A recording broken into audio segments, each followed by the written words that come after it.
Okay, welcome to another mobile garage talk on 303.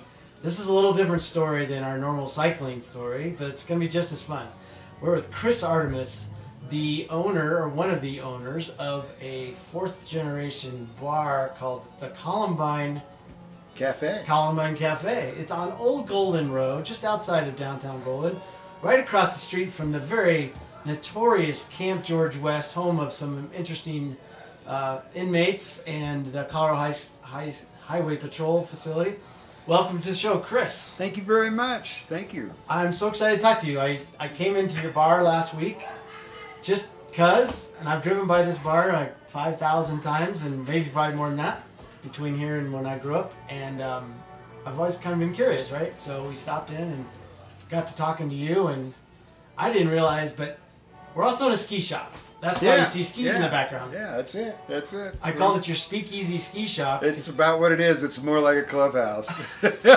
So I was in the bar, and these guys, this couple walks in with their, well, they came to pick up their skis, and you disappeared behind these curtains and came out with a pair of skis. And I'm thinking, wow, this guy's got a racket. These guys pick up their skis. They got to stop for a beer. Is that kind of how it rolls? That's about how it rolls. Prior to COVID, we would have what we called wax and suds on Thursday nights. Wax and suds. Wax and suds.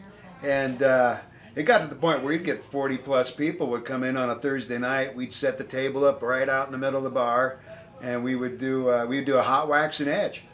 Really? And, yeah, while they waited. And I mean, it was too much fun. It was too much fun. That's a lot of... That's a lot of work. We had 4 or 5 guys working. I'd bring all the edge work back here, throw them through the edger, run them back out there. We had 3 guys running skis out there. This little thing right here, that sets up to a bench you can park a car on, basically. Wow. That's quite a deal. It's a pretty cool deal. It really is. I've never heard of, like, let's go have a drink and get our skis tuned up at the same time. Well, you know, yeah, it's fun. I mean, it's fun. You'll get everybody ready to go for the weekend, and no one ever came back and threw rocks at us, so I guess we were doing a good job. How did you start working on skis? What's the story with that? That's a funny story. I didn't start skiing until I was 31 years old. Okay. And I grew up here. Right. You know? I mean, I grew up here, and started skiing up at Winter Park, and this is an interesting story. I got caught in a tree well. You ever been in a tree well? Yeah, it's not fun. Cut that for a second. I'm going to grab something real fast. Okay, I got what you said. Okay, cool. Just let it roll. Yeah, I invented a tool for snowshoeing. Oh. And got a patent on it and the whole shooting match. I'm going to turn that down while you're out. Yeah, I'll do it. Yeah, I'm sorry. Oh, no, that's fine. We can just chop this out easy. No sweat. It's what I listen to. No, that's good.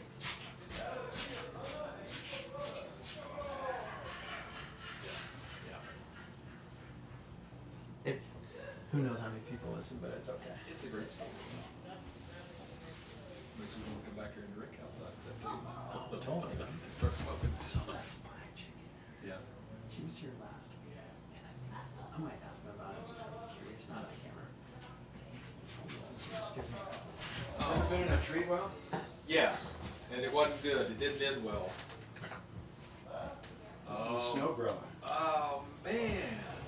Pop that out. Put your pole in there. And now you got 100 square inches of That's surface there. incredible. What a great idea. Oh, that's a really They good. couldn't sell it with a hand gun. You got some of your wax. We'll You talk never about ski that. without it, I bet. Yeah. In the Well, trees, you know, in the beginning, when you're a beginner, you know, you get all jacked up and you're done. Yeah, right. You know. Wait for somebody to come pull you out. Exactly, exactly. And yeah, I was over in Topher's Trees is what they called it. Let me put a marker in and we'll keep going here. Okay, so you're saying you got started with the ski business, so to speak, when you crashed into a tree and fell into a tree well? Is that I fell into this tree well, and I was skiing with cats that had many, many more years of experience than I did. And I was stuck. I was stuck pretty good. And they had already gone down the hill.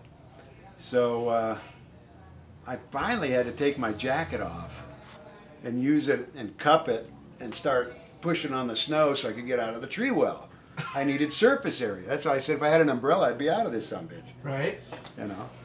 And so my buddies were giving me grief here one day in the bar, and I thought of the snowbrella. This is something we put together and invented, got a patent on it. Patent ran out in 2018. Snowbrella. Snowbrella by Snow Troll, Golden, Colorado. Is that the name of your ski company? That Snow was Troll? the name of the company that produced the Snowbrella, the Snow Troll. Show us the snow. All right, this is how this thing works. It weighs about 5 ounces.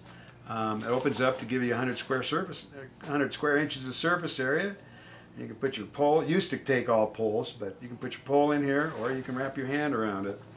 Ah. See? You get yourself Put up that and up on out. the camera. They can't see it. Oh, I'm sorry. That's all right. Okay. Yeah, Ah. yeah. Interesting. Very well constructed. It's a lot of fun. Couldn't sell it with a handgun. But It seems like AT skiers might have. you know, well, 20 years ago, how many people were AT skiing? Right. You know, Maybe this little interview will jumpstart. who knows? Your That's all I want to do is start making these. Thanks. So you and then I want to hand you something else you made. Okay, so a buddy of mine, when I was trying to sell these things, he said, Chris, why don't you make wax? You're a chemist. Make some wax. And I went, I didn't know much about wax, but I knew about friction coefficients, and I had to work around them. So I put together some wax, paraffin-based, non-fluorocarbon, no Teflons or anything in it. It's called SaucerWax. SaucerWax. Yep. Why'd you call it SaucerWax as opposed to something that had ski in it? All right. That's another great story.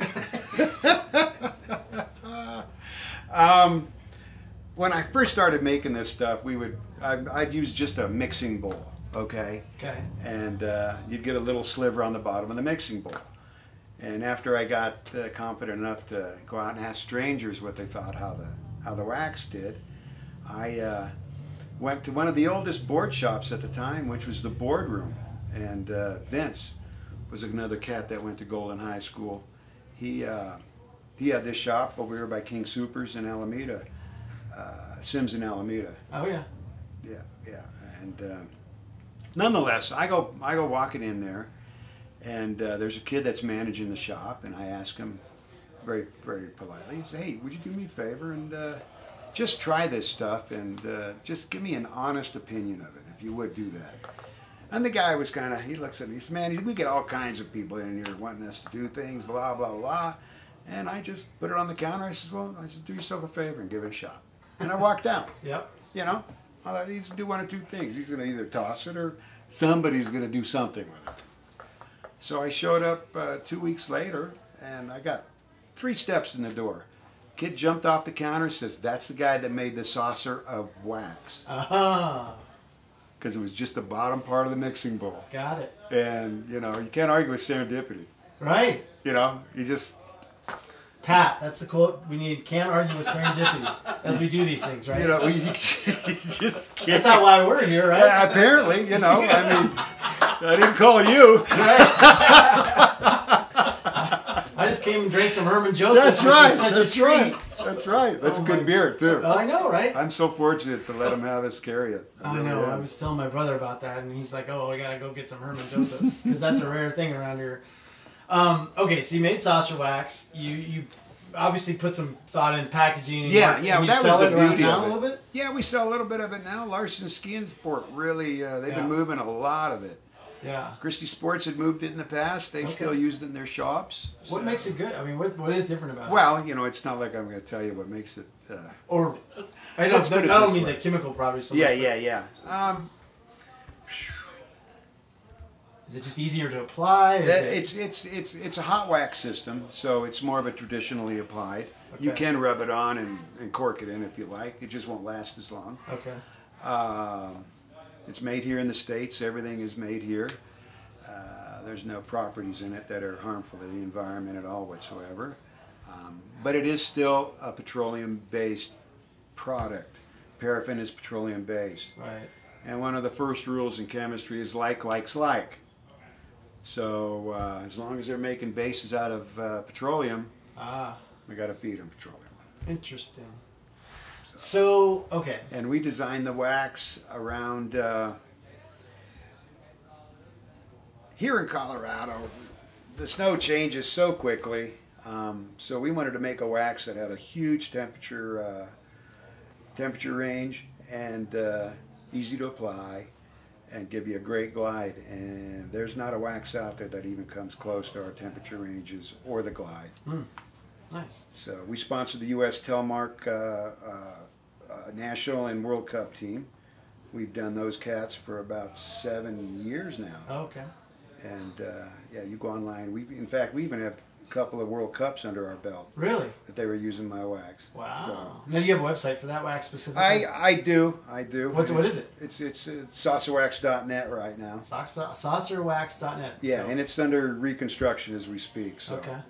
Awesome. So you're 31. You're kind of new to skiing. Yeah. Are you now a big time skier? Is that your Oh favorite? yeah. Oh yeah. I love to ski. What's your favorite kind of skiing?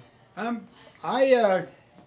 know, I like to cruise. I like the bumps. Yeah. So Maybe, downhill, or not, both alpine and Nordic? Yeah, mostly alpine. Mostly alpine. Yeah. Okay. Yeah. Got some cats that want me to go backcountry with them, and one of these days I'll do a hot trip or two. Yeah. What's your favorite run? My favorite run? Golly. Wow.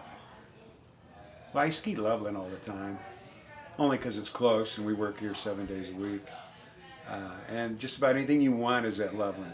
Yeah. I even broke my leg at Loveland 2 years ago. You should get a bumper sticker, right? That'd be great. We'll see why I leave my heart at Loveland. I broke my leg. I broke my leg at Loveland, and I'm still going. True story. That's a true story. Chair 8. I really like bouncing around on Chair 8 when they got the snow. Okay. Yeah, if they don't have the snow, ptarmigan is perfect. You know, you're making a turn. Right. You're making a turn. Okay, so this bar has been in your family since the 30s. Yes. When I visited with you before, you mentioned that it started as a cafe. Yes. And then when Prohibition ended, it evolved into a bar, yes, like it is right now. Now, mind you, we were serving hamburgers. My great uncle served them up until about 1974. Okay. I was in high school, just in high school then, or junior high. Yeah. And yeah, that's when they quit serving burgers and stuff. And hopefully in the future we'll be doing it again here soon. So, and we'll get to that in a second. I want to talk about your fish fry and some of the things you guys got going on here. It sounds like a blast. So let's go back to that when you're a kid. You're 12, you're 15, you're in that. Okay. Did you hang out at the bar? Were you like Opie Taylor coming into the jail? That's funny. That's a great analogy. Yeah, I was very close with my great uncle. He lived back here where the shop is here, and yeah, I'd pop in the back door and he'd be the guy I'd come and talk to.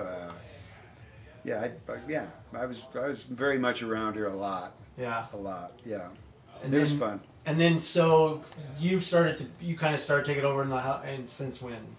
Well, Dad and I, when I got out of school, I had aspirations of being a doctor, and I didn't get into med school. Okay. And I didn't want to sit in a cubicle or sit in a lab, and I thought, well, what the heck, I'll, help Pops out, and we ran this place for quite a while. Okay.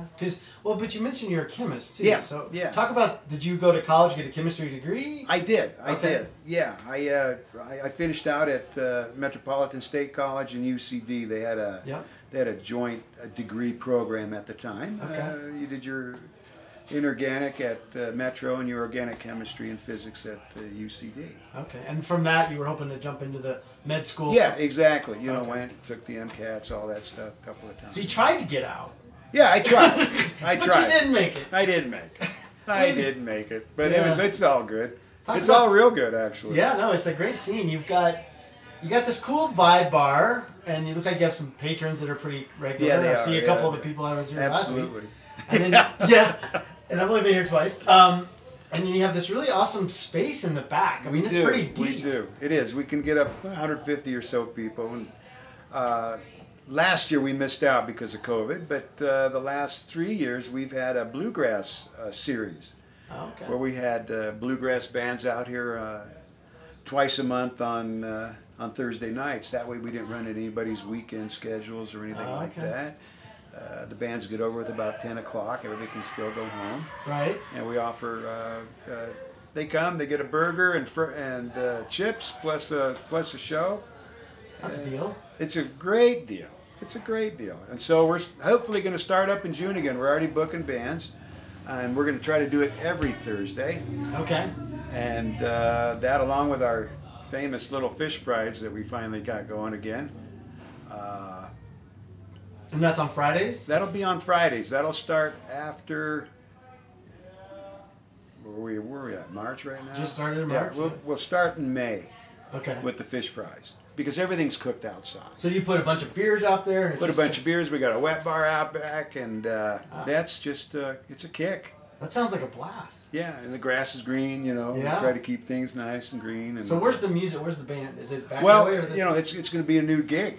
The band used to be right here. Okay. But we're going to build a stage in the corner up here. Ah. So that'll be all new for this year. Who knew? I mean, when you see just the front of this place, it's just a small... yeah, exactly. And then it's a ski shop / major concert venue and... Yeah, it's got a lot going on. And we really don't, you know, we don't toot our horns, and we really don't promote. Yeah. Yeah. That's really cool. It's, you know, it's the worst of the worst I'm the worst for promoting. I really am. I don't know why. Oh. That's really interesting. So can we bring our biking buddies here? Or oh, absolutely. Yeah. You know, in fact, you know, they got that deal up on table. On Wednesday nights. Wednesday nights. Yeah. And in fact, my buddies and I'll go up there 3 times in the summer and watch them cats. Yeah. I mean, I just love hearing that mechanism go by as they're flying. Like, that's cool. Right. And I got a couple of them cats to come down here, but I think we should have a primal get together here, Pat. I'm in. Okay. I mean, it'd be fun. Right? We got plenty of room. Easy, quick plenty decision. of room. So what do you love about the ski business itself? Is that a real mind sort of a way to just... What do I love about the ski business? About what you do with skis and sharpen and wax. Oh. It's... Is it a Karate Kid thing? It's wax almost on, wax off? narcissistic. I like it when people come back and say, I did a good job, you know. Yeah. Because we do a good job here for what we have to work with. You know, we're not a super duper shop or anything by that stretch of the imagination. There's probably an art to it, right? There is an art to it. There is, you know, paying attention. Yeah. Paying attention to what's going on. Too many times I see work that people didn't pay attention to. Are you like the bass drummer of the band when you're back here just chill out, waxing and sharpening and keeping my ears open to what's going on up front? Yeah, that's about what I do. What do you love most about running a bar? Well, there's a difference between a bar and a neighborhood bar. Okay. Explain that. Okay. You know, you can understand a corporate bar. Right. You know, they're just there for bottom line. The bottom line in this bar is, how can I put this? The bottom line is the relationships I have with people out there, you know. Plus, you know, serving them beers and things like that. It's fun, but you get into people's lives. It's a lost art, you know. It's just a lost family, I guess, for lack of better terms. This place provides more than just a drink. There you go. You know, provides more than just a drink. So gives people a sense. Well, hell, you came in here and bada bing, bada boom. Exactly. Right. You know. Right. Yeah, I met your son. And you met my son, Henry. Yeah. And he fed you a little story, and yeah, that's how it all started. And I'm like, who's your dad? Where's he at? And he's sharpening skis. He's doing well. Oh yeah, that's what most people that run a bar do. They go in the back and sharpen skis. So this bar is really interesting to me too, and I'm hoping it might draw a few people to check it out because, as we talked about last week, this was a kind of a Coors bar, if you will. Oh, it was, yeah. And it kind of still is, I suppose. Yeah. Workers come at graveyard. Do you still open at 7 a.m. for the Sure. graveyard workers? Well, it was, you know, my dad worked at Coors for 37 years also. Okay. And he was in quality control, beer tasting. He could tell you whether it was imported or domestic hops was used in a beer. Ah. He was very good. Yeah. Very good. And that's the big Coors relationship we have with Coors. We've always served Coors on tap. Forever, we just had both beers, Coors and Coors Light. You really expanded when Coors Light came out. You had to put a whole new tap in. 1978, man. It was big. It was big. Right? Coors what? Coors Light? What are they doing? Yeah. And then the Coors people, do you know some of the Coors family? I mean, they've been in here. Oh, yeah. My dad knew more of them cats than I have a relationship with by a huge margin. But, yeah, Pete would come in here. He knew Dad by first name. I mean, it's first name gig. It was pretty cool. I mowed Pete's yard as a kid. Oh, did you? Well, then you know. I know Pete, but and his wife Marilyn. Uh-huh. But I could see them popping in a place like this, and right, just wanting to mingle. Right. Yeah, absolutely. And we get the guy from Channel 9, Broncos guy. Oh. Mike Litz. Yeah. Something like that. No, I know what you're talking about. Mike Kliss. Kliss, that's it. Yeah, he pops in here on our fish fries. Oh, really? Yeah. Who are some other fun patrons you've had over the years? Oh, my gosh. Fun patrons. The Doobie Brothers popped in here once before I was 20. The Doobie Brothers? Yeah, they were playing a concert at Red Rocks. Really? Yeah, and it was a Sunday. My brother and I were cleaning the bar up when they popped in. I didn't even know who the hell they were. I was too busy doing, Right. And we were closed at the time, unfortunately. Huh. But, yeah, Steve knew who they were. Okay. Have you had any of the inmates that escape come over to try to grab a beer before they... No, man, when they get out, they want to get as far away as they can. And you said you've seen them... Well, I seen one time, one cat jump back into the place. He was out just getting something and decided to go out. I don't know what, maybe they were trying to figure out a way to get out. I mean, it was, yeah, what I saw was pretty interesting, Somebody was on the other side giving him signals. It was funny. What is, so, when non-violent criminals. Yeah, oh yeah, it looks like the place Yeah. to go if you're a prisoner. Were you, do you have any memories when it was not a bar? Oh, no. It was always like that, even when you was a kid, know. My uncle told me, well, back during World War II, they had German prisoners over there too. Oh, I didn't know that. Yeah. Okay. Yeah. Huh. So, yeah, it's been operating a while. How's the in-rail and some of that, has that affected your business at all? No, it's helped us a little bit. Them cats come in, and it's fun to jibber-jabber with. That's just another spectrum of this place. It's a vortex of time and space. That's what the Columbine is. I gotta believe mine students come in here, right? We do. We get some Mines kids, and they're really good bunch of guys. They get tired of the rock rust scene. They come to a real bar. Right? We were talking to these guys out here. They come over here every day. They do. They work for. How do they work for? Home advisors. Home advisors. That's right. Maybe we shouldn't. I don't know. Depends on who's exactly. Busted. We could delete that. Yeah. So it is the people though that you love. It is. Truly, it is. Yeah. I mean, it's a social thing. It's a way of life. Yeah. What do you hope that happens to it?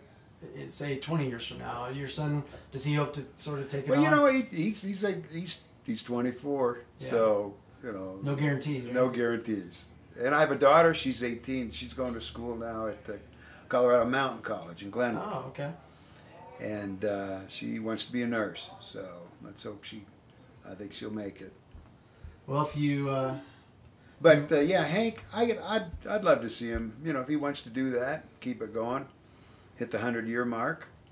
Won't be long. Won't be long. No, heck no, probably 10 years. Yeah. I need to go and make an appointment with the archivist for Jefferson County. Okay. Because I'd like to find out exactly when my great uncle and his wife started the cafe, and just get the history down to a gnat's ass on that. Right. And see when they really started. Huh. Because, yeah, that'd be, I should know. Right? I could give people 3 years. There we go. Within 3 years, plus or minus.